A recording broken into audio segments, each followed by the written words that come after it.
ನಾಯಕರು ವಿಜೇಂದ್ರ ಅವರನ್ನ ಬಿಜೆಪಿ ರಾಜ್ಯಾಧ್ಯಕ್ಷರು ವಿಜೇಂದ್ರ ಅವರನ್ನ ಪಕ್ಕಕ್ಕಿಟ್ಟು ಒಂದು ಕಾರ್ಯಕ್ರಮ ಮಾಡ್ತಾ ಇದ್ರೆ ಈಗ ವಿಜೇಂದ್ರ ವಿರುದ್ಧ ಬಿಜೆಪಿ ಉಚ್ಚಾಟಿತ ಶಾಸಕರಾಗಿರುವಂಥ ಬಸನಗೌಡ ಪಾಟೀಲ್ ಯತ್ನಾಳ್ ಅವರು ಒಂದು ಸವಾಲನ್ನು ಹಾಕಿದ್ದಾರೆ.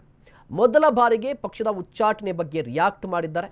ಏನು ಮಾತನಾಡಿದ್ರು ಪಾಟೀಲ್ರು ಅಂತ ಹೇಳಿದ್ರೆ, ಎಷ್ಟು ಬಾರಿ ನನ್ನನ್ನು ಉಚ್ಚಾಟನೆ ಮಾಡಿದ್ರೂ ಕೂಡ ಏನೂ ಆಗಲ್ಲ, ನಾನು ಪಕ್ಷೇತರನಾಗಿ ನಿಂತು ಗೆದ್ದು ಬರ್ತೀನಿ, ಆ ತಾಕತ್ ನನಗಿದೆ.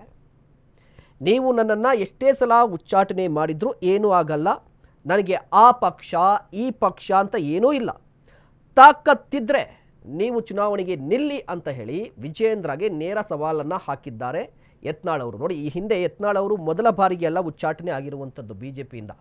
ಈ ಹಿಂದೆ 2004-06ರಲ್ಲೂ ಕೂಡ ಉಚ್ಚಾಟನೆ ಆಗಿದ್ರು. ಆಗ JDS ಪಕ್ಷದಿಂದ ಗೆದ್ದಿದ್ರು. ಅದಾದ ಬಳಿಕ ಯಡಿಯೂರಪ್ಪನವರು ರಾಜ್ಯಾಧ್ಯಕ್ಷರಾದ ನಂತರ ಮತ್ತೆ ಬಿಜೆಪಿಗೆ ವಾಪಸ್ ಆದರು. ಸೊ ಯತ್ನಾಳ್ ಅವ್ರಿಗೆ ಪಕ್ಷ ಮುಖ್ಯ ಅಲ್ಲ, ಬಟ್ ಅವರು ವೈಯಕ್ತಿಕವಾಗಿ ವರ್ಚಸ್ಸನ್ನು ಹೊಂದಿದ್ದಾರೆ, ಅದು ಬೇರೆ ವಿಚಾರ. ಬಟ್ ಈಗ ವಿಜೇಂದ್ರ ವಿರುದ್ಧ ಮಾತನಾಡಿದ್ದಾರಲ್ವ, ಇದು ಕುತೂಹಲಕ್ಕೆ ಕಾರಣವಾಗ್ತಾ ಇದೆ. ಅದು ಕೂಡ ಸವಾಲನ್ನು ಹಾಕಿದ್ದಾರೆ.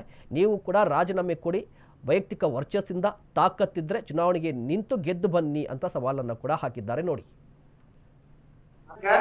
ನಮ್ಮೆಲ್ಲಾ ಮಹಾನಗರ ಪಾಲಿಕೆ ಎಲ್ಲಾ ಸಿಬ್ಬಂದಿ ವರ್ಗದವರು ನೀವು ಧೈರ್ಯದಲ್ಲಿ ಯಾರೇ ಒಳಗೆ ಹಚ್ಚುದು ಚುಚ್ಚುದು ಮಾಡ್ತಿರ್ತಾರೆ, ಅದಕ್ಕೂ ಒಕ್ಕಟ್ಟು ನೀವು ಮುರಿಬೇಡಿ, ಗಟ್ಟಿಯಾಗಿ ಉಳಿರಿ. ನಾಳೆ ವಿಧಾನಸೌಧ ಸಭೆ ಅಂತಂದ್ರೆ ನಾವು ಉಳಿದೆಲ್ಲ MLAಗಳು, ಕೆಲವು ನಾವು ಒಳ್ಳೆ MLAಗಳು ಅದಾರ, ಮಂದಿ ಬಾಯಿ ಇಲ್ಲ, ನಾವು ಬಾಯಿ ಮಾಡ್ತೀವಿ ಅಂತ ಹೇಳಿ ಜನ ನಮ್ಮ ಹಿಂದದಾರ. ಹಿಂಗಾಗಿ ನಮ್ಗೇನು ಪಕ್ಷ ಗಿಕ್ಷ 2 ಸಲ ಹೊರಗೆ ಹಾಕ್ತವ್ರಿ, ನಾವು ಭಾಳ ಪಕ್ಷದಲ್ಲಿ ಮಾತಾಡ್ಸ್ಬೋದು, ಅದು ನಮ್ಮ ತಾಕತ್ತ ಇದ್ದಿದ್ದ.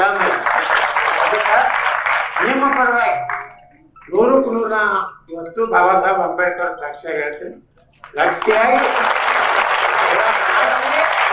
ನಾವೆಲ್ಲ ಮಹಾನಗರ ಪಾಲಿಕೆ ಸದಸ್ಯರು ನಾವು ಎಲ್ಲ ಗಟ್ಟಿ ಇರ್ತೀವಿ. ನಿಮ್ಮ ಜೊತೆ ನೀವೇನು ಹಂಚಬೇಡ್ರಿ. ನಮ್ಮೆಲ್ಲಾ ಮಹಾನಗರ ಪಾಲಿಕೆ ಎಲ್ಲಾ ಸಿಬ್ಬಂದಿ ವರ್ಗದವರು ನೀವು ಧೈರ್ಯದಲ್ಲಿ